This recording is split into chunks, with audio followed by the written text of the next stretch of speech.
అంత్య దినములలో అపహాసకులు అనే ఒక అద్భుతమైన అంశాన్ని ఈ ఆరాధనలో ప్రభు యొక్క విజ్ఞాన గ్రంథములో నుండి మనం ఆలోచించబోతున్నాం. ప్రార్థన చేసుకొని అంశంలోనికి వెళదాం. సత్యస్వరూపుడవైన తండ్రి, నీ నోటు నుండి జాలువారిన ప్రతి మాట అక్షరాల సత్యం, అబద్ధము కానిది, నిత్యము ఉండేది, ఎవడు తప్పు అనలేని నిత్య సత్యము నీ నోటు నుండి వచ్చిన మాట. గ్రంథములో రాయబడిన నీ మాటలలోని ఈ అంత్య దినాలలో పరిస్థితులు ఎలా ఉంటాయో రాయించినటువంటి నీ గ్రంథములో నుండి నీ పిల్లలకు తెలియచేస్తుండగా నీ సహాయం అందించుమని క్రీస్తు నామాన ఈ ప్రార్థన అడిగి వేడుకుంటున్నాము తండ్రి. ఆమేన్. ప్రియమైన దేవుని పిల్లలారా, అంత్య దినములు అపహాసకులు, అంత్య దినములలో అపహాసకులు అన్న టైటిల్ ఈరోజు మనం ఆలోచిస్తున్నాం. అంత్య దినములు అనగా యేసు మొదటి రాకడతో అంత్య దినములు ప్రారంభమయ్యాయి. ఈ అంత్య దినములు ఎప్పుడు అంతమైపోతాయి అనంటే యేసు రెండవ రాకడతో అంతమైపోతాయి. యేసు మొదటి రాకతో అంత్య దినములు ఆరంభమైతే యేసు రెండవ రాకతో ఈ దినములు అంతమైపోతాయి. దీనినే కాలాంతం, విశ్వాంతం, ఈ విశ్వ వినాశనం జరిగే దినం రాబోతుంది. దానికి ముందు, అంతానికి ముందు అంత్య దినములలో ఏం జరగబోతుందో అది బైబిల్లో దేవుడు రాయించి పెట్టాడు. అపహాసకులు ఉంటారట అంత్య దినములలో. ఏమండి, మనిషి మరో మనిషిని అపహాస్యం చేస్తున్నాడు అంటే అపహాస్యము చేసే విధంగా ఎదుటివాని బతుకు ఉంటుంది గనుక ఒకవేళ ఈ మనిషి మరో మనిషిని అపహాస్యం చేయవచ్చు, చేస్తే చేయవచ్చు. కానీ ఈ రోజుల్లో మనుషులు సాక్షాత్తు దేవుడినే అపహాస్యము చేసే దౌర్భాగ్యపు స్థితికి ఆధునిక అంత్య దినాల అజ్ఞాన ప్రపంచం దిగజారిపోయింది. అపహాసకులు ఎవరు అంటే అపహాస్యం చేసేవాడు, వాడిని అపహాసకుడు అని అంటారు. ఒక్కడు లేడు గనుక అపహాసకులు అని మీకు టైటిల్ ఇవ్వడం జరిగింది. ఈ రోజుల్లో క్రీస్తుని కానీ క్రైస్తవులను కానీ అపహాస్యం చేస్తున్నారు. ఈ అపహాస్యం అనేది ఎందుకు చేస్తారు, ఎలా చేస్తారు? ఇలా అపహాస్యం దేవుడిపై, దేవుని పిల్లలపై అపహాస్యం చేయటానికి గల కారణాలు ఏంటి? ఇవన్నీ ఈవేళ మనం గ్రహించాలి. అపహాస్యము అంటే నానా అర్థాలు చెప్తాను, దయచేసి రాసుకోండి. అపహాస్యము అంటే అర్థం ఏంటంటే ఎగతాళి చేయడం. అపహాస్యం అంటే ఎగతాళి చేయటం, లేదా దేవుని విషయమై అవమానించడం, వెక్కిరించడం, వ్యంగ్యంగా మాట్లాడడం, దీన్ని అపహాస్యము అని అంటారండి. ఇన్ని విధాలుగా పర్యాయ పదాలు ఉన్నాయి దీనికి. ఓకే, గమనించండి. వెక్కిరిస్తారా, అపహాస్యం చేస్తారా, వ్యంగ్యంగా మాట్లాడతారా, ఎగతాళు చేస్తారా అంటే అవును. అపహాస్యం అంటే ఇది. అపహాసకులు అంటే ఇవి చేసేవారు, వెకిరించేవాడు. దేవుడిని గాని, దేవుని పిల్లలని గాని, మరొకరిని గాని ఎవడైతే వెకిరిస్తుంటాడో, వ్యంగ్యంగా మాట్లాడుతుంటాడో, ఎగతాళి చేస్తుంటాడో వాడినే అపహాసకుడు అని ఈ లోకం అంటుంది. కానీ బైబిల్ అపహాసకుడు అని ఎవనికి పేరు పెట్టిందో బైబిల్ తెరవండి ఇప్పుడు. అపహాసకుడంటే ఎవడు? అపహాస్యం చేసేవాడు వాడు ఎలా ఉంటాడు? వాని గురించినటువంటి విషయాలు బైబిల్లో సాక్షాత్తు సర్వేశ్వరుడు రాయించాడు. చదువుదామా రండి. సామెతల గ్రంథము 21వ అధ్యాయము 24వ వచనాన్ని చదువుదాం. సామెతల గ్రంథము 21వ అధ్యాయము 24వ వచనం. అహంకారి అయిన గర్విష్ఠునికి అపహాసకుడని పేరు అని రాయబడి. దేవుడు పెట్టేశాడు పేరు. ఎవడట? అపహాసకుడు అని ఎవరికి పేరు పెట్టాడు దేవుడు? అహంకారి, గర్విష్టి. అహంకారి అయిన గర్విష్టి. వింటున్నారు కదండి? అహంకారి అయిన గర్విష్టి అంటే అహంకారంతో నిండిపోయి ఉంటాడు వాడు, గర్వంతో నిండిపోయి ఉంటాడు వాడు. వానికే దేవుడు అపహాసకుడు అని పేరు పెట్టాడు. గర్వము లేనివాడు, అహంకారము లేనివాడు అపహాస్యం చేయలేడు. చేసేవాడు ఎవరో దేవుడు ఇక్కడ చెప్తున్నాడు. ఎవనికి ఆ పేరు పెట్టాలో కన్నులు నెత్తికెక్కిన వాడే కదా అపహాస్యం చేసేది. గర్వంతో అహంకారంతో ఊగిపోతున్న వాడే కదా అపహాస్యం చేసేది.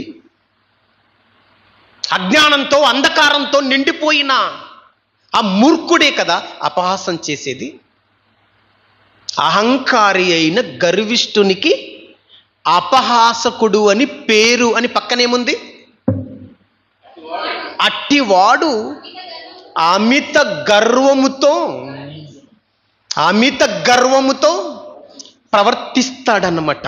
అమిత గర్వానికి మితం ఉంటుందండి. గర్వపడొచ్చు, తప్పు కాదు. కానీ అమిత గర్వం పడితే అది తప్పు.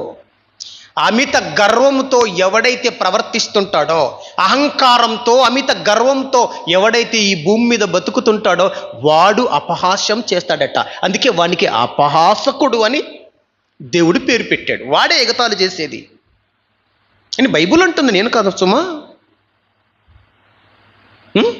వాడు ఏం చేస్తాడట? అపహాస్యం చేస్తాడట. చదువుదాం. సామెతల గ్రంథం.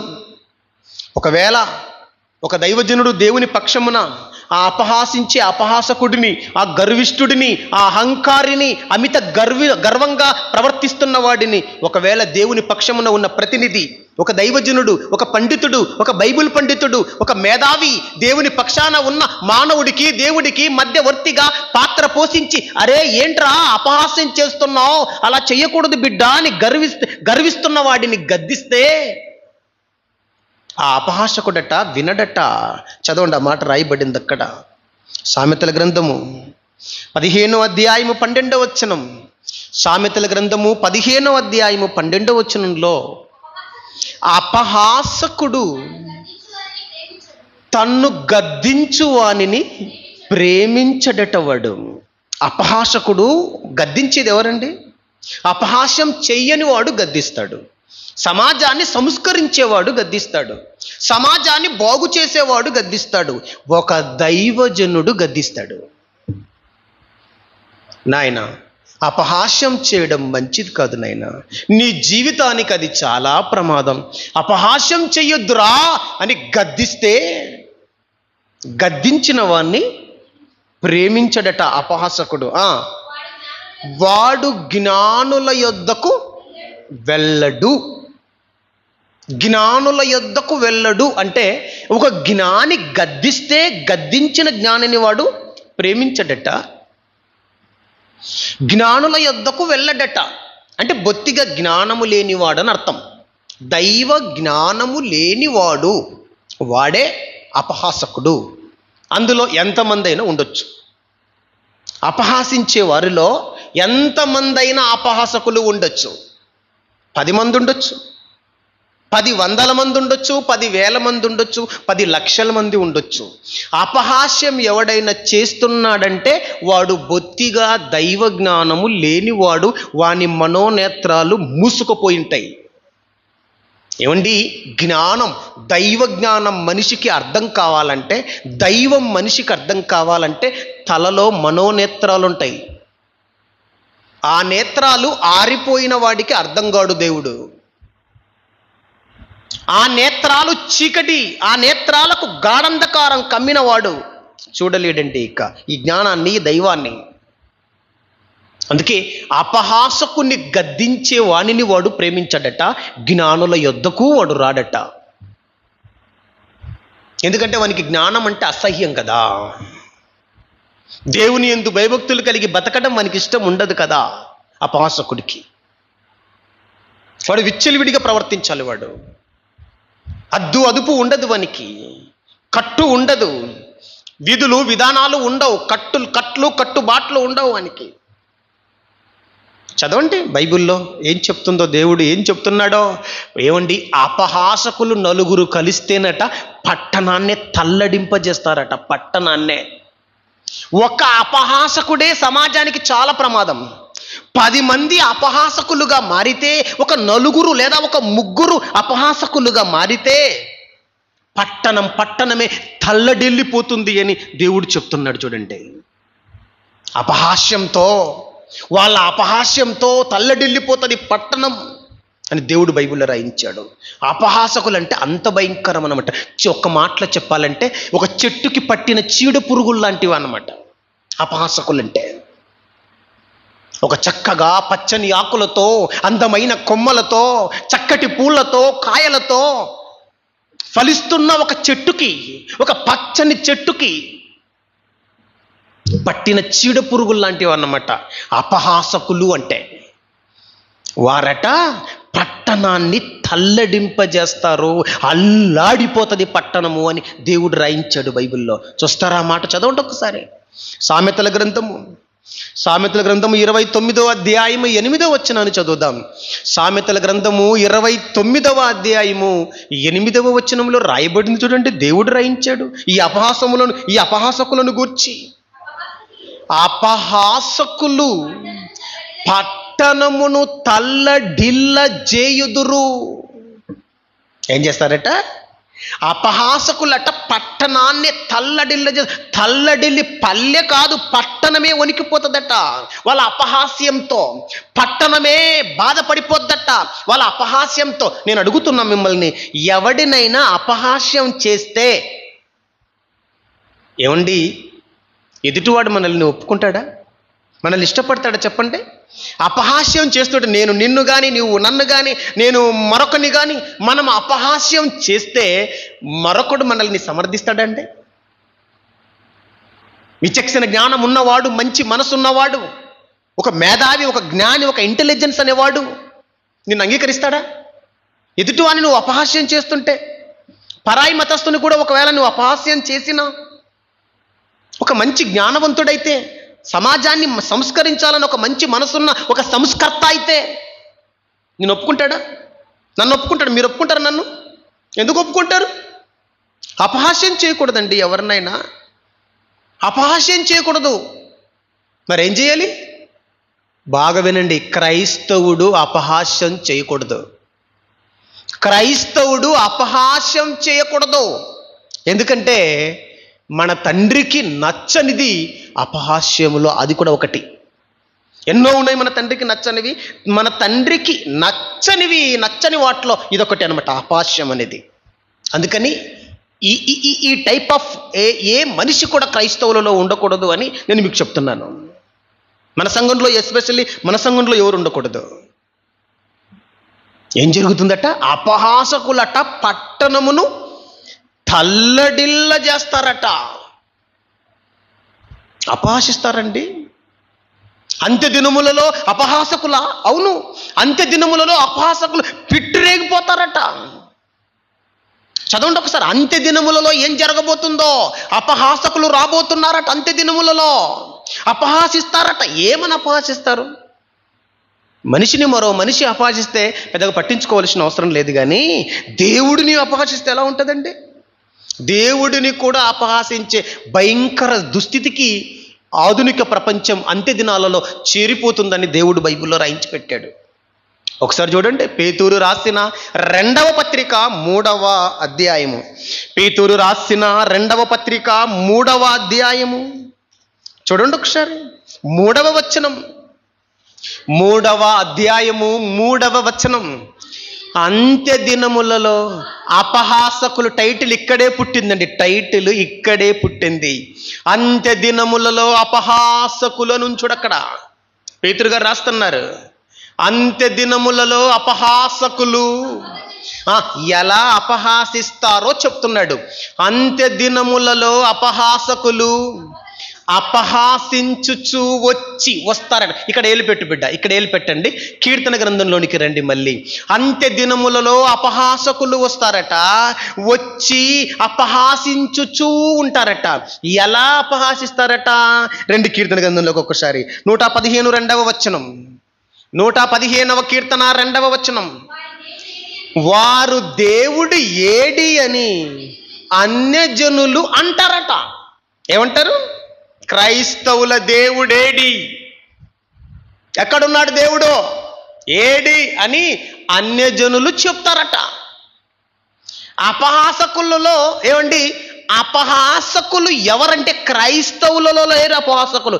ఒకవేళ క్రైస్తవులలో ఎవరినైనా అపహాస్యం చేస్తే అది తప్పు. మనం అపహాస్యం చేయకూడదు. కొత్త నిబంధన ప్రకారం చెప్తున్నాను. మనల్ని నిందిస్తున్న వాని కోసం ప్రార్థించమన్నాడు దేవుడు. మనల్ని వెక్కిరిస్తున్న వాని కోసం దేవునికి అప్పగించమన్నాడు దేవుడు కదా. ఏముంది ఇక్కడ? అన్యజనులు వారి దేవుడేడి, ఎక్కడున్నాడు దేవుడు, ఉంటే చూయించమను, ఎక్కడున్నాడు అని మాట్లాడుతున్నారండి. అపహాస్యం చేస్తున్నారు. దేవుడు ఎక్కడున్నాడరా, గుడిలో ఏం లేదు, దేవుడు దేవుడు అంటారేంట్రా అని క్రైస్తవులని హేళన చేయట్లేదా? చేస్తున్నారండి ఇప్పుడు. మరి దేవుడేడు ఎక్కడున్నాడు, ఉంటే చూయించమను, కనపడమని, దేవుడు మాట్లాడమని, ప్రత్యక్షమని, అద్భుతాలు చేయమని అడుగుతున్నారు కదండి ఇప్పుడు. దేవుడేడి అని అపహాస్యం చేస్తారట. లేడురా, మీరు మాట్లాడుతున్న మాటలు గాలి మాటలు అని అపహాస్యం చేసేవారు ఉంటారట. అంత్య దినములలో దేవుడెక్కడా, దేవుడేడి, ఉంటే చూయించు, మాకు బైబిల్ ఆధారాలు కాదు, కనబడాలి, మాకు బైబిల్ ఆధారాలు కాదు, మాతో మాట్లాడాలి, మాకు బైబిల్ ఆధారాలు కాదు, అద్భుతాలు మా కళ్ళ ముందు ఉంటే చెయ్యాలి అన్న మూర్ఖులు లేరా ఈ సమాజంలో? ఎక్కువ వాళ్ళే ఉన్నారు. ఇది మీకు అర్థం కావాలి. ఇప్పుడు రండి మళ్ళీ 3:3లో ఉన్నాం కదా. పేతురు గారు రాసిన 2వ పత్రిక 3:3లో ఉన్నాం కదా. ఇప్పుడు చదవండి ఇక్కడ. అంత్య దినములలో అపహాసకులు అపహాసించుచూ వచ్చి తమ స్వకీయ దురాశలకు, తమ స్వకీయ అంత్య దినములలో అపహాసకులు ఎలా ఉంటారో చెప్తున్నాడు చూడండి. వాళ్ళు ఏం చేస్తుంటారో, వాళ్ళ ప్రవర్తన ఎలా ఉంటుందో, వాళ్ళ లక్షణాలు ఎలా ఉంటాయో, వాళ్ళ బతుకులు ఎలా ఉంటాయో చెప్తున్నాడు. అంత్య దినములలో అపహాసకులు అపహాసించుచూ వచ్చి వాళ్ళు ఏం చేస్తుంటారట? దైవానుసారంగా బతకరట, వాళ్ళ ధర్మానుసారంగా బతకరట, ఆ ధర్మములో రాయబడినట్టు జీవించారట. కానీ ఎలా ఉంటారట? ఏమండి, ఏ పెద్దలైనా ఎవరైనా సమాజంలో ఏ ధర్మమైనా ఎలా ఉంటుందండి? సాటి మనిషిని చంపమని ఉంటుందా? సాటి మనిషిని అపహాస్యం చేయమని ఉంటుందా? ఏ ధర్మములోనైనా సాటి మనిషిని నిందించమని ఉంటుందా? సాటి మందిరాన్ని కూల్చమని ఉంటుందా? ఏ ధర్మంలో ఉంటుంది అది ధర్మమా? స్వజాతిని లయం చేసుకోమని ఏ ధర్మమైనా చెప్తుందా? చెప్పండి, చెప్పదు కదా.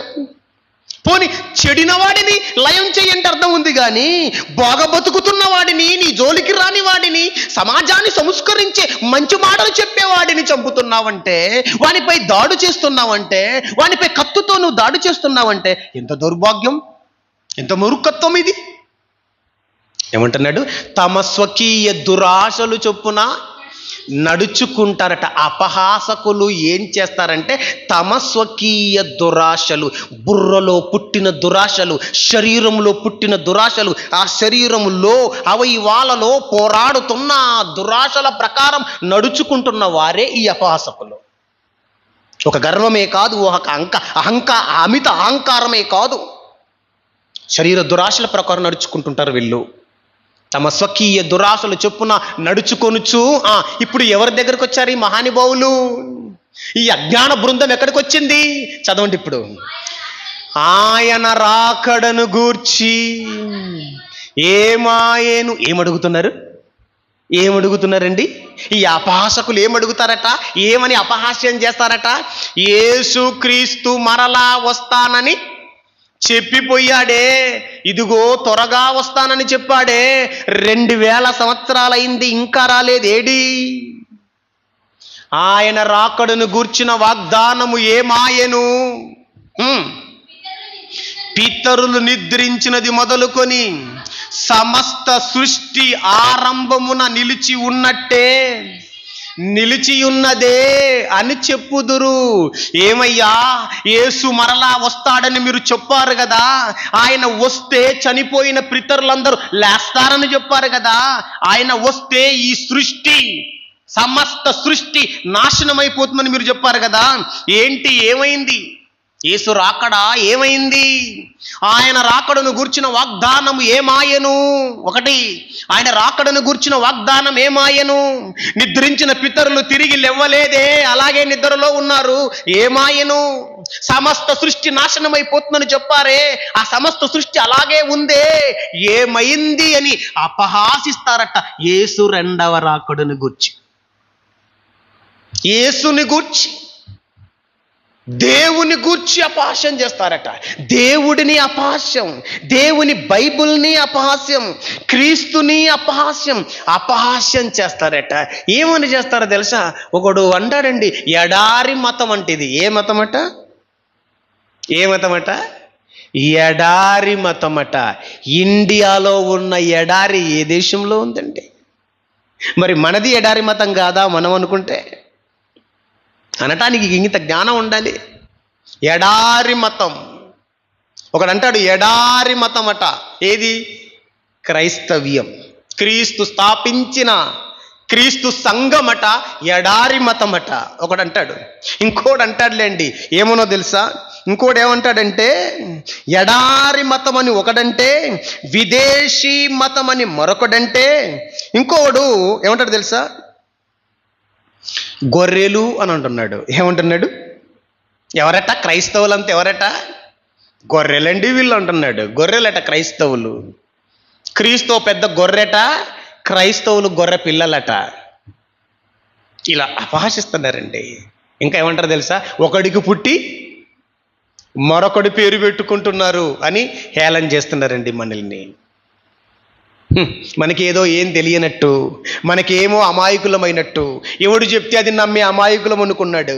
మనము నమ్మింది అమాయకంగా నమ్మలేదు. మనము నమ్మిన గ్రంథం హిస్టారికల్ బుక్, సైంటిఫికల్ ఎవిడెన్స్ కలిగిన గ్రంథం మన చేతుల్లో ఉన్న బైబిల్. ఇందులో ఉన్నవన్నీ పచ్చి నిజాలు, యథార్థ గాథలు. బైబిల్ ఏముంటుందంటే అపహాస్యం చేసేవాళ్ళు అంత్య దినాలలో ఉంటారు. వాళ్ళు అపహాస్యం చేస్తారు, క్రీస్తుని అపహాస్యం చేస్తారు, దేవుడిని అపహాస్యం చేస్తారు, బైబిల్ని అపహాస్యం చేస్తారు. ఉన్నది ఉన్నట్టుగా దేవుడు బైబిల్లో చెబితే, లోతు తన పిల్లలు లోతుతో ఏం చేశారో ఉన్నది ఉన్నట్టుగా చెబితే, అమ్నోను తన చెల్లితో ఏం చేశాడో ఉన్నది ఉన్నట్టుగా చెబితే, దావీదు బత్షెబాతో ఏం చేశాడో యథార్థంగా దేవుడు రాయించితే, ఉన్నది చెప్పితే, బూతులు ఉన్నాయి బైబిల్లో, అశ్లీలత ఉంది బైబిల్లో అని అపహాసకులు బైబిల్ని బండబూతులు తిడుతున్నారు, అపహాస్యం చేస్తున్నారు. మీకు తెలియంది కాదు. కనుక నా ప్రియమైన దేవుని పిల్లలారా, అంత్య దినాలలో ఏం జరగబోతుందో మీకు చెప్తున్నాను. ఈ దినాలలో పరిస్థితులు ఎలా ఉంటాయో చెప్తున్నాను. రోజు రోజుకి అపహాసకుల బృందం పెరిగిపోతుంది. పెరిగేది ఇరుగుట కొరకే, పెరిగిన చెట్టు ఇరుగుట కొరకే. అపహాస్యం పెరగాలి. పెరిగే కొద్ది క్రిస్టియానిటీ ఇంకా తార స్థాయికి ఎదుగుతుంది. ఇది మర్చిపోకండి మీరు. ఏమంటుంది బైబిలు? తమ స్వకీయ దురాశలు చొప్పున నడుచుకుంటారు. యేసు రాకడ ఏమైంది అని లోకం అపహాస్యం చేస్తుంది, అపహాసకులు అపహాస్యం చేస్తారు అని రాయబడింది. ఎందుకండి ఇలా చేస్తారు? ఎందుకు ఇలా చేస్తారు వీళ్ళెందుకు ఇలా చేస్తారో యేసు ప్రభు తమ్ముడు చెప్పాడంటే ఇంకిన్ని రుజువులు చూపించాడు యేసు ప్రభు తమ్ముడు. ఇంతవరకు మనం ఏం తెలుసుకున్నాం? అపహాసకుడు, వ్యంగ్యంగా మాట్లాడేవాడు, ఎగతాళు చేసేవాడు, విక్రించేవాడు ఎవడు అని మనం బైబిల్లో చూసాం.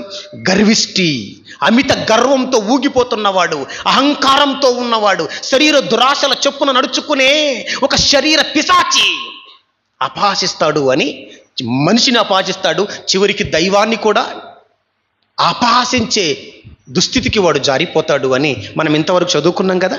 ఇప్పుడు సాక్షాత్తు యేసుక్రీస్తు తమ్ముడే మాట్లాడాడు. చదువుదామా? రండి, యూదా పత్రిక. యూదా అంటే యేసుక్రీస్తు తమ్ముడు. యేసుక్రీస్తు తమ్ముడు ఏం రాశాడో చదువుదామా? యూదా పత్రిక 17వ వచనం చదువుదాం. యూదా పత్రిక 17వ వచనం. అయితే ప్రియులారా, అంత్యకాలమునందు తమ భక్తిహీనమైన దురాశలు చొప్పున నడుచు పరిహాసకులు ఉందురని మన ప్రభు అయిన యేసుక్రీస్తును, ఆయనను వెంబడించిన అపోస్తలులను పూర్వమందు మీతో చెప్పారు కదా అని చెప్తున్నాడు అన్నమాట యేసుక్రీస్తు తమ్ముడు. యేసుక్రీస్తు చెప్పేశాడు. అంత్య దినములలో పరిహాసకులు ఉంటారు, జాగ్రత్త. వాళ్ళు అపహాసిస్తే మీరు పడిపోకండి, వాళ్ళు అపహాసిస్తే మీరు కృంగిపోకండి, మీరు బాధపడకండి అని దేవుడు చెప్తున్నాడు. యేసు చెప్పాడట, యేసును వెంబడించిన అపోస్తులు చెప్పారట. అంత్య దినములలో పరిహాసకులు ఉందరని యేసుక్రీస్తు చెప్పాడు, ఆయనని వెంబడించిన అపోస్తులు చెప్పారు. ఉంటారా? ఉంటారు. ఎవరయ్యా వారు? ఎవరు వాళ్ళు? ఎలాంటి వారు అపహాసిస్తారు అని అంటే కింద చెప్పాడు వాళ్ళ గురించి. చదువుదామా? కింద ఏం చెప్పాడు చదవండి, కంటిన్యూ బాగా వినండి. అట్టివారు అంటే ఎట్టివారు? అపహాసం చేసేవారు, పరిహాసం చేసేవారు. అట్టివారు ప్రకృతి సంబంధులు, తర్వాత ఆత్మ లేనివారు అని అర్థం. అపహాస్యం చేసేవాడు ఎవరయ్యా అంటే దేవుడిపై అపహాస్యం, దేవుణ్ణి నమ్మిన పిల్లలపై అపహాస్యం ఎవడైతే చేస్తున్నాడో వాడెవరట? ప్రకృతి సంబంధి. అంటే పర సంబంధి కాదు వాడు మట్టి సంబంధి. వానికి మహిమ విలువ తెలియదు. ఆత్మ సంబంధి కాదు, ఆత్మ సంబంధి కాడు వానికి ఆత్మ విలువ తెలియదు. ఆత్మ లేనివాడు ప్రకృతి సంబంధి. పరిశుద్ధాత్మ ఎవనిలో అయితే లేదో వాడు అపహాస్యం చేస్తుంటాడు. అది చెప్తున్నాడు యేసు ప్రభు తమ్ముడు. ప్రకృతి సంబంధి అంటే, ప్రకృతి సంబంధి అంటే ఈ శరీర సంబంధి, ఈ లోక సంబంధి, లోకానుసారంగా నడుచుకునే వాడిని ప్రకృతి సంబంధి అని అంటారు. దైవాజ్ఞ ప్రకారం బతికేవాడిని దైవ సంబంధి అని అంటారు. సత్యమును అనుసరించేవాడిని సత్య సంబంధి అని అంటారు. ఆత్మను అనుసరించి బతికేవాడిని ఆత్మ సంబంధి అని అంటారు కదండి. కనుక బైబిల్లో యేసుక్రీస్తుల వారి తమ్ముడు ఏం చెప్తున్నాడంటే, ఈనాటి ప్రపంచ క్రైస్తవ్యానికి యేసు ప్రభు చెప్పాడు కదా, అపోస్తులు చెప్పారు కదా, పేతురు పత్రిక మీరు చదువుకున్నారు కదా, 3:3లో 2వ పత్రికలో, శరీర దురాశల చెప్పున భక్తిహీనులు అంటే భక్తి లేనివాడు, దైవభక్తి లేనివాడు దూషిస్తాడు, దైవభక్తి లేనివాడు హేళన చేస్తాడు, దైవభక్తి లేనివాడు వెకిరింతల పాలు చేస్తాడు అని చెప్తుందండి బైబిల్లో. నా ప్రియమైన దేవుని పిల్లలారా, వీడికి ఎలా కనబడుతుంది తెలుసా క్రిస్టియానిటీ? ఇలాంటి ఆత్మ లేని వాడికి, ప్రకృతి సంబంధికి, భక్తి లేని వాడికి, గర్వంతో అహంకారంతో ఊగిపోతున్న, శరీర కోరికలతో నిండిపోయి శరీర దురాశలకు లోనై జీవితం అంతా చిందరబందరం చేసుకొని చీకటిమయం చేసుకొని జీవితం ఏమి బాగులేదు, పేరుకి మాత్రమే ఏదో ఒక భక్తుడునని భక్తుని వేషం ధరించి సమాజంలో తిరుగుతున్న ఈ మూర్ఖుడికి క్రిస్టియానిటీ ఎలా కనబడుతుంది తెలుసా? దేవుడు ఎలా కనబడుతున్నాడు తెలుసా? యేసు క్రీస్తు సిలువ వార్త వీడికి ఎలా కనబడుతుందో చదవండి బైబిల్లో. దేవుడు రాయించి పెట్టాడు. ఇవన్నీ మనం తెలుసుకోవాలి. ఇలాంటి వాళ్ళు ఉంటారని మనకు ఎప్పుడో తెలుసు, వీళ్ళు పుడతారని పుట్టకముందే తెలుసు. బైబిల్ చెప్పేసింది, మన పితరులకు తెలిసి ఈ విషయాలన్నీ. మనం పుట్టిన తర్వాత మనం చదువుతున్నాం బైబిల్ని. ఓకే, చదువుదామా? కొరింథీయులకు రాసిన మొదటి పత్రిక 1వ అధ్యాయం, కొరింథీయులకు రాసిన మొదటి పత్రిక 1వ అధ్యాయం 18వ వచనం. సిలువను గూర్చిన వార్త నశించుచున్న వారికి వెర్రితనముగా కనబడదట. ఎలా కనబడుతుంది? సిలువ ఎలా కనబడుతుంది వాడికి? 3 మేకులు వీక్కోలేని వాడు మనల్ని ఏమి రక్షిస్తాడా? వాడికి ఎలా ఉంది? సిలువ వెర్రితనంగా కనబడుతుంది. వచ్చాడట, చచ్చాడట, వీడు నమ్మాలట అని ఒకడు మాట్లాడుతున్నాడు. వచ్చాడట, చచ్చాడట, లేచాడట, అతన్ని మనం నమ్మాలట, లేదంటే నరకమట అని హేళన చేస్తున్నాడు ఒకడు. దాని పేరెందుకులే మీకు కానీ వినండి ప్రియులరా. ఈరోజు క్రిస్టియానిటీని, క్రైస్తవులను, క్రీస్తుని ఎలా హేళన చేస్తున్నారండి? మెర్రి మాటలు మాట్లాడుతున్నారు, పిచ్చి మాటలు మాట్లాడుతున్నాడు. ఏమండి, నమ్మిన వానికి దేవుని శక్తి వానికేం తెలుసండి? పందికేం తెలుసండి పరమాణం విలువ? పందికేం తెలుసండి ముత్యాల విలువ? కుక్కకేం తెలుసండి బంగారు విలువ? కుక్కకు తెలియదు, పందికి తెలియదు. బైబుల్ విలువ బైబుల్ చదవని వాడికి, బైబుల్ని ధ్యానించని వాడికి, బైబుల్ని నమ్మని వాడికి ఏం తెలుసు? చదివితే తెలుస్తుంది, నమ్మితే తెలుస్తుంది. తప్పు పట్టాలన్న తప్పుడు ఉద్దేశంతో నువ్వు చదివితే పచ్చకామర్లు వచ్చిన వాడికి ప్రపంచమంతా పచ్చగనబడుతుంది, బైబుల్ కూడా పచ్చగనబడుతుంది నీకు. ఆ దృష్టితో నువ్వు చదివితే సత్యాన్వేషకుడవుగా బైబుల్ని కరెక్ట్గా నువ్వు జాగ్రత్తగా చదివితే, ఓకే, కనీసం తప్పు పట్టాలని చదివినా అది నిజం చెప్పినప్పుడైనా ఒప్పుకునే మనసు నీకుందా? ఒక ఆర్ఆర్కే మూర్తిలా అది లేదు. సత్యం వినవు, ప్రకటింపనివ్వవు, అడ్డుకుంటావు, దైవోగ్రతకు బలవుతావు. ఇదండి ఈ అపహాసకులు చేసే పని. కనుక ప్రియమైన దేవుని పిల్లలారా ఆలోచించండి.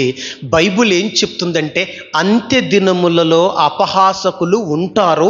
వాళ్ళు అపహాస్యం చేస్తారు, నన్ను చేస్తారు, మిమ్మల్ని చేస్తారు. నా కుమారుడైన యేసుక్రీస్తుని కూడా, ఆయన బలియాగాన్ని కూడా, ఆయన సువార్తను కూడా. ఏంటి, ఒకడు చచ్చిపోతే పాపాలు కడగబడటం ఏంటి అని వాడు అంటాడు. ఒకడు వాడి రక్తం గారిస్తే మన పాపాలు కడగబడతాయని ఒకడు అపహాస్యం చేస్తున్నాడు. సిలువలోని రహస్యం, యేసు బలియాగములోని పరమార్థం వాడికేం తెలుసు? ఒక మనిషి బతకాలంటే ఒక మేక చచ్చిపోవాలండి. ఒకని ఆకలి తీరాలంటే ఒక గొర్రె చచ్చిపోవాలండి. అర్థమవుతుందా? యేసెందుకు బలి కావాలో తెలుసా? ఒకడు బతకాలి ఆధ్యాత్మికంగా అంటే యేసు బలి కావాలి. అది నీకు అర్థం కావాలంటే నీలోకి పరిశుద్ధాత్మ రావాలి. అది నీకు అర్థం కావాలి అంటే నీ మనోనేత్రాలు వెలగాలి. దయ్యపు ఏజెంటుగా బతుకుతున్నావు. ఈ భూమి మీద ఏది నిజమో ఏది అబద్ధమో అర్థం కాని గందరగోళ స్థితిలో, అయోమయ స్థితిలో కొట్టిమిట్టాడుతున్న ఈ అభాసకుడికి ఏం తెలియదు. శరీరాశలతో నిండుకొని భూమి మీద అధికార దాహంతో, మత పిచ్చిక్కి తన మతమే ప్రపంచమంతా ఉండాలని ఒక ఆహంతో, అహంకారంతో, అమిత గర్వంతో ఊగిపోతున్న వాడికి ఏం తెలుసండి?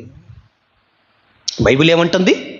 అంత్య దినములలో అపహాసకులు ఉంటారు. కడవరి గడియలలో, యేసుక్రీస్తు రాకడ ముగింపు దినాలలో ఇలాంటి మనుషులు ఉంటారు. జాగ్రత్త ఉండండి అని దేవుడు చెప్తున్నాడు.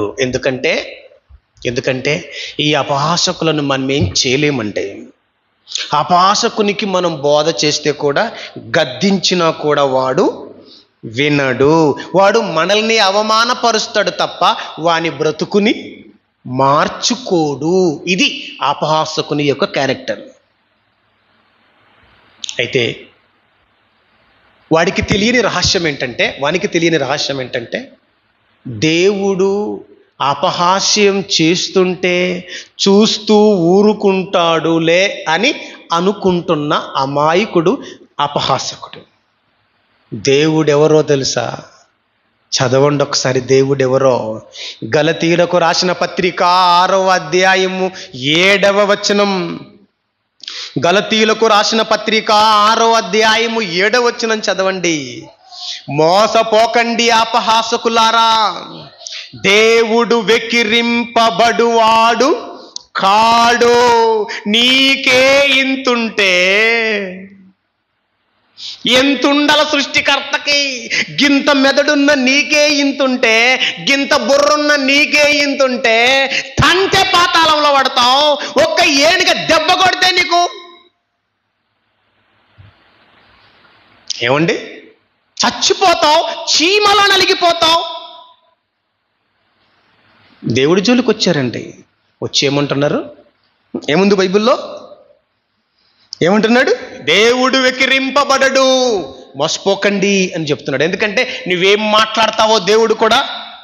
నేను అడుగుతున్నా మిమ్మల్ని, మనం ఎలా మాట్లాడితే దేవుడు కూడా అలాగే మాట్లాడతాడంటారా? మనం ఎట్టి కొలత కొలుస్తామో దేవుడు కూడా అట్టి కొలతనే కొలుస్తాడు. నీవు దేవుడిని ఎలా చూస్తావో నిన్ను కూడా దేవుడు అలానే చూస్తాడు. దేవుని చూసి నువ్వు నవ్వుతున్నావా? దేవుని చూసి నువ్వు అపహాస్యం చేస్తున్నావా? వెకిరిస్తున్నావా? మరి దేవుడు, నువ్వు వెకిరించినప్పుడు ఆయన వెకిరించాడు. ఎందుకంటే నువ్వు మనిషివి, ఆయన దేవుడు. నిన్ను వెకిరించే రోజు ఒకటి వస్తుంది. ఇది అర్థం కావాలి వాడికి. దేవుడు కూడా మనిషిని అపహాసిస్తాడా? ఏమండి, దేవుడు ఊరుకుంటాడేంటి? అపహాస్యం చేస్తుంటే ఊరుకోడు. ఆయన కూడా అపహాస్యం చేస్తాడట. బైబిల్లో ఉంది, చూస్తారా ఒకసారి? చూడండి. వారికి తెలియదేమో, అపహాసిస్తున్న వారికి తెలియదేమో ఈ రహస్యం. దేవుడు కూడా అపహాస్యం చేస్తున్న వాడిని అపహాసిస్తాడట. రాయబడిన చదవండి. సామెతల గ్రంథం 1వ అధ్యాయంలోకి రండి ఒకసారి. సామెతల గ్రంథము 1వ అధ్యాయము 25వ వచనం చదువుదాం. సామెతల గ్రంథం 1వ అధ్యాయం 25, 26 చదువుదాం. సామెతలు 1వ అధ్యాయము 25, 26 చదువుదాం.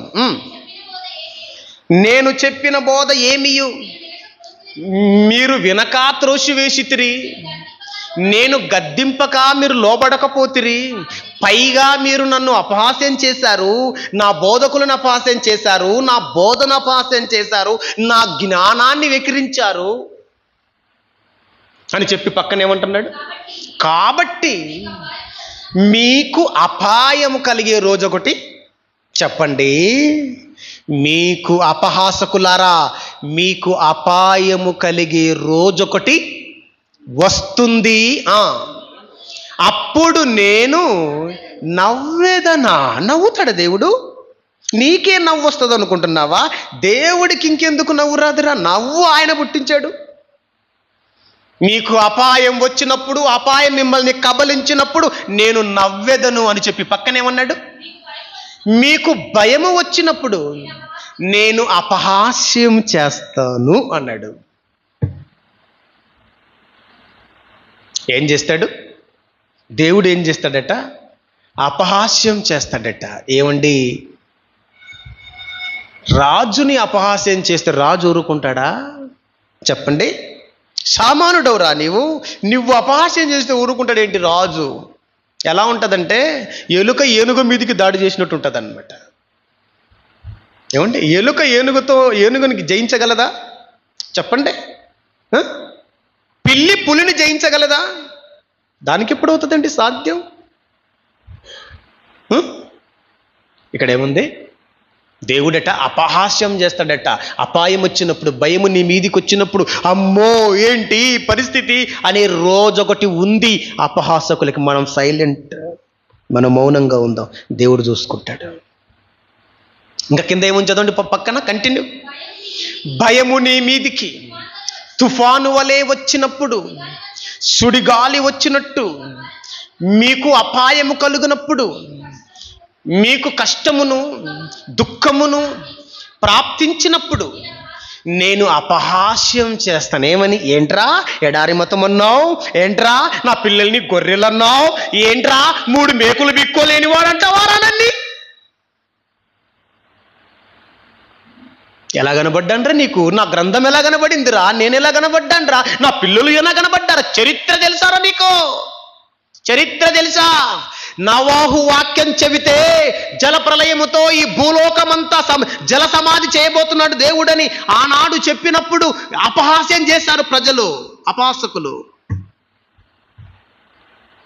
దానికి తగిన శిక్ష దేవుడు వేశాడు. అరారాతు కొండలు మునిగిపోయిందట, నీళ్ళు వచ్చాయి. నోవాహు ఓడ అరారాతు కొండల మీద ఉంది. అరారాతు కొండలు టర్కీ దేశంలో ఉన్నాయండి. అరారాతు కొండలు టర్కీ దేశంలో ఉన్నాయి. ఆ టర్కీ ప్రభుత్వం పరీక్షించింది ఆ అరారాతు కొండల మీద ఉన్న ఆ ఓడ ఎప్పటిది అని, అది నోవాహు కాలముది అని నిర్ధారణ చేశారు శాస్త్రవేత్తలు. జలప్రలయంతో ముంచేశాడు అపహాస్యం చేసినందుకే. మీ అందరికీ తెలుసు, సొదొమ గొమొర్రా పట్టణాలు తెలుసు మీకు. మధ్యధరా సముద్రానికి తూర్పున సొదొమ గొమొర్రా 2 జంట నగరాలు ఉన్నాయి. ఈ 2 జంట నగరాలలో లోతు దేవుని వాక్యం చెబుతుంటే అపహాస్యం చేశారు, ఏలన చేశారు, వెకిరించారు. దేవుడిని నమ్మకపోతే, మారు మనసు పొందకపోతే అగ్ని వర్షం కురుస్తాదట, దేవుడు శిక్షిస్తాడట. ఎవడరా నీకు చెప్పాడు? ఏ దేవుడు చూశావా అని ఏలన చేశారు. ఎవరిని? లోతుని. విడిచిపెట్టాడు అనుకుంటున్నారా దేవుడు? 2 జంట నగరాలు సొదొమ గొమొర్రా నగరాలు బూడిదైపోయాయి. ఇప్పటికీ బూడిదే, అక్కడ మొక్క మొలవదు. చరిత్ర తెలిస్తే చూడు, అర్థమవుతుందా? దేవుడిని వెకిరించిన ఏ ఒక్కడిని దేవుడు చరిత్రలో విడిచిపెట్టలా. ఒకనాడు ఫరో రాజు మోషే అహరోనులు వెళ్ళి, అయ్యా ఇశ్రాయేలుల జనాంగాన్ని మా దేవుడు పిలిచాడు, అబ్రహాము, ఇస్సాకు, యాకోబుల దేవుడైన యెహోవా, వీళ్ళంతా మా పిల్లలు, మా పితరులు, దేవుడు మమ్మల్ని రమ్మంటున్నాడు బలి అర్పించడానికి, మేము వెళ్ళిపోతామంటే అప్పుడు ఏమన్నాడు తెలుసా? అమిత గర్వంతో అహంకారంతో ఊగిపోయిన ఈజిప్ట్ రాజు కింగ్ ఏమన్నాడు తెలుసా? ఏమన్నాడు? ఎవడు యెహోవా? ఏమన్నాడు? ఎవడు యెహోవా అన్నాడు. అహంకారంతో ఊగిపోయాడు, దేవుణ్ణి అపహాస్యం చేశాడు. ఏం జరిగింది చెప్పన్నా? వాని కొడుకు చచ్చిపోయాడు. ఎవరు కొడుకు? ఫరో రాజు కొడుకునే చంపేశాడు దేవుడు. ఫరో రాజు కొడుకునే కాదు, దేశంలో ఉన్న జ్యేష్ఠులందరినీ చంపేశాడు. అందుకు విడిచిపెట్టాడు వాడు. చరిత్ర తెలిస్తే చదువుకో, ఈజిప్ట్ హిస్టరీ చదువు. ఎన్ని అద్భుతాలు చేశాడు ఈజిప్టులో దేవుడు. ఎర్ర సముద్రంలో ఫరో రథాలు జలసమాధి అయ్యాయి, మీకు తెలియంది కాదు. సైన్యం మునిగిపోయింది. ఫరో రాజు, వాడి సైన్యం అపహాస్యం చేశారు. దేవుడు వారిని విడిచిపెట్టలేదు. ఈ మాటలను మీకు ఎందుకు చెప్తున్నానంటే, ఇక్కడ కూర్చున్న నా ప్రియమైన సోదరి సహోదరులారా, అపహాస్యం మీరు ఒక మనిషిని కానీ ఇంకో ఎవరిని కానీ అపహాస్యం మనం చేయకూడదు. దేవుడిని అస్సలు చేయకూడదు. బాధలు ఎన్నొచ్చినా, కష్టాలు ఎన్నొచ్చినా, ఇరుకులు ఇక్కట్లు ఎన్ని చుట్టుముట్టినా మనం మాత్రం అపహాస్యం అన్న మాట మన నోట రాకూడదు. వెక్కిరించకూడదు ఎవరిని. ఒక గుడ్డివాడిని అబే గుడ్డోడు అనకూడదు. ఒక కుంటివాడిని కుంటోడని మాట్లాడకూడదు. ఏమండి? వెక్కిరించేటట్టు మాట్లాడకూడదు. కళ్ళు లేని వానికి కాళ్ళకు అడ్డం కట్ట పెట్టకూడదు. దాన్ని కూడా వెక్కిరించటం అంటారు దాన్ని. ఒక మూగవాడిని అబే నువ్వు మూగవాడవని వెక్కిరించకూడదు. అర్థమైందా? ఒక వికలాంగుడిని చూసి నువ్వు వెక్కిరించకూడదు. వెక్కిరించడం అంటే దేవునికి నచ్చదు. ఇది మీకు అర్థం కావాలి. అపహాస్యం అంటే దేవుడికి పడనే పడదు. బోడివాడా అన్నందుకు, ఎలీషా ప్రవక్తని బోడివాడా అన్నందుకు పిల్లల్ని చంపేశాడు దేవుడు. దేవుడికి నచ్చనిది, అతి పెద్దది అపహాస్యం. వద్దు ప్రేమైన దేవుని పిల్లలారా, చరిత్రలో దేవుడు అపహాసిస్తున్న ఏ ఒక్కడిని విడిచిపెట్టాడు. ఖచ్చితంగా వాళ్ళని అంతు చూస్తాడు. ఇది మీరు మర్చిపోకండి. దేవదేవుడు చెప్పిన మాటలు. ఆయన కూడా అపహాసిస్తాడట, ఆయన కూడా నవ్వుతాడట, ఆయన కూడా వికరిస్తాడట. నువ్వు ప్రార్థన చేసినా నీ మొర వినడు, నువ్వు వెతికినా ఆయన దొరకడు. దేవా నా దగ్గరికి రా, నేను నీ కోసం బతుకుతానని చెప్పినా నీ దగ్గరికి రాని రోజు, నువ్వు బాధపడుతుంటే, నువ్వు కటకటాల్లోకి వెళ్ళిపోతుంటే, బగబగా మండే మంటల్లో నువ్వు కాలుతుంటే దేవుడు నిన్ను వికరిస్తాడు. అటువంటి రోజు మనకుంది. ఎవరికి? అపహాసిస్తున్న వారికి ఉంది. మనం కూడా ఒకవేళ అందులో ఉంటే మనకి తప్పదు. ప్లీజ్. అంత్య దినములలో అపహాసకులు వాళ్ళు వినాశనం వైపు వెళ్తున్నారు. వాళ్ళ కొంపని వారే అంటించుకుంటున్నారు.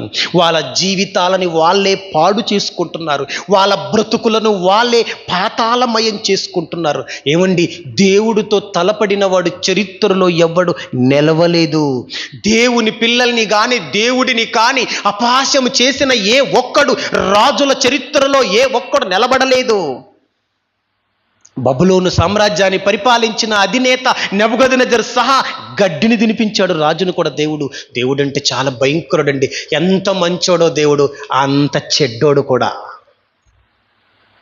ఎంత ప్రేమ ఉందో అంత కోపం కూడా ఉంది. దేవుడు తలుచుకుంటే నిన్ను ఏం చేయాలో అది చేస్తాడు. కుళ్ళి చంపేస్తాడు దేవుడు.